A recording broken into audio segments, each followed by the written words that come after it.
السلام عليكم ورحمة الله وبركاته kulanti wacan oo wanaagsan daawadayaasha qiimaha iyo qadrintiga badan meel kastoo dunida ka joogtaan soo dhawaada muuqaalkan waxaan kugula wadaagi doonaa xaqiiqooyin aad runtii u layaab badan oo ku saabsan nolosheena iyo talooyin aad runtii ku anfici doona soo dhawow daawade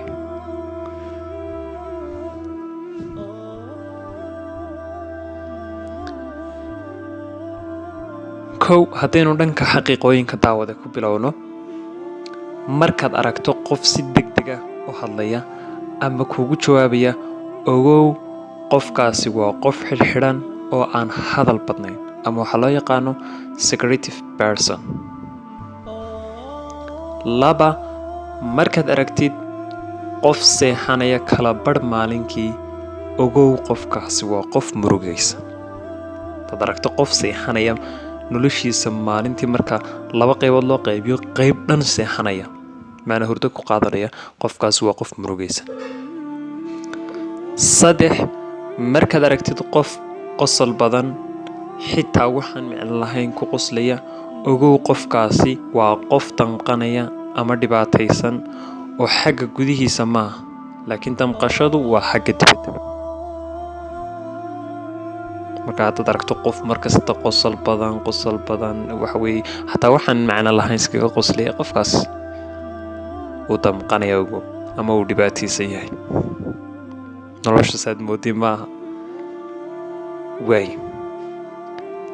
4 markaad aragtid qof dhoola cadaynaya si joogtaa welibana waa qof naxariis leh qalbigiisuna nadiif yahay.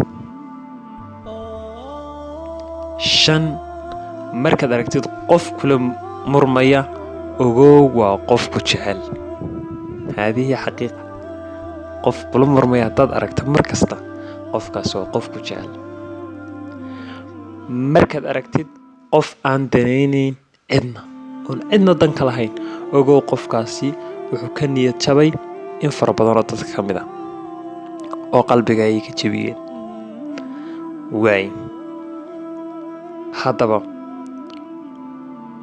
qaybta talooyinka haddaanu galo waxaad ogaataa haddaad sirahaaga qarsato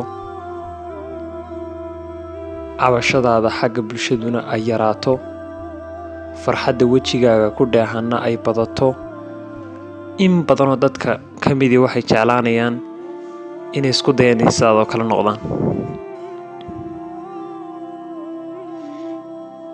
waxaa kaloon ka odhan lahaa haddaad noqotid qof marka garab la soo bido haddii uu wixii garab laga soo biday laga helo haddii laga waayana hadal qurux badan oo ku qancin kara laga helo waxaad noqonaysaa qof la isku halayn karo lagu tashan karo xagga bulshada dhexdeeda iyo xag shakhsiyadeedba.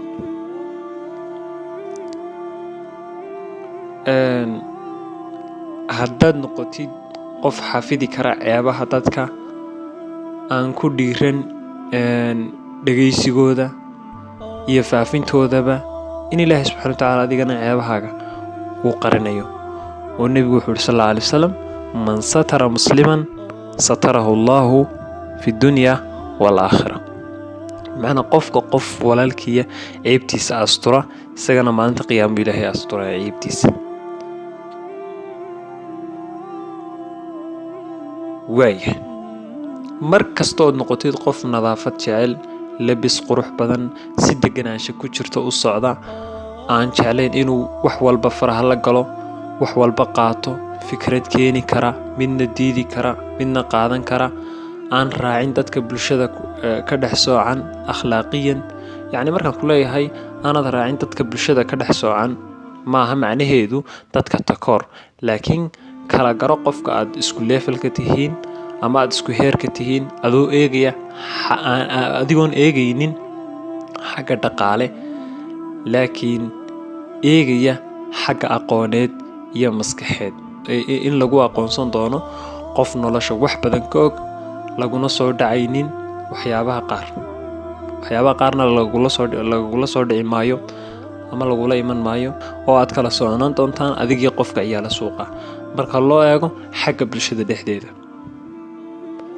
marka weligaa lahaa dabeecadaadu ha wanaagsanaato, dadka cidda la saaxiibaysana ha noqdaan qof adiga wax kugu soo kordhin kara oo wanaagsan.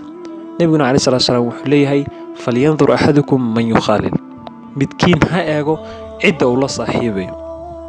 marka qofkaad la saaxiibayso inaad iska eegto, iska miisaanto, miisaankaad ku miisaamaysa ama halbeeg aad ku eegaysaana uu noqdo qofkani adiga diintaada, akhlaaqdaada, dadnimadaada, aqoontaada intaba wax ma ku soo kordhinaya, wax wanaagsan ma ku soo kordhinaya.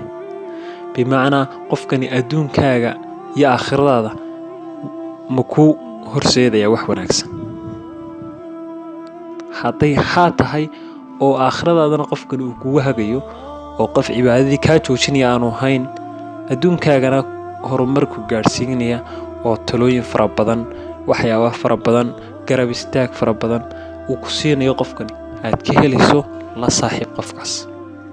laakiin haddaanu intaa midna ahayn, bal iska daaye halkii wanaagsaneed maraysay adiga uu kaa soo dhaadhicinayo, uu adiga kaa liito, xagga diiniyan adigu aad ka wanaagsan tahay, aqoon ahaan adigu aad ka wanaagsan tahay,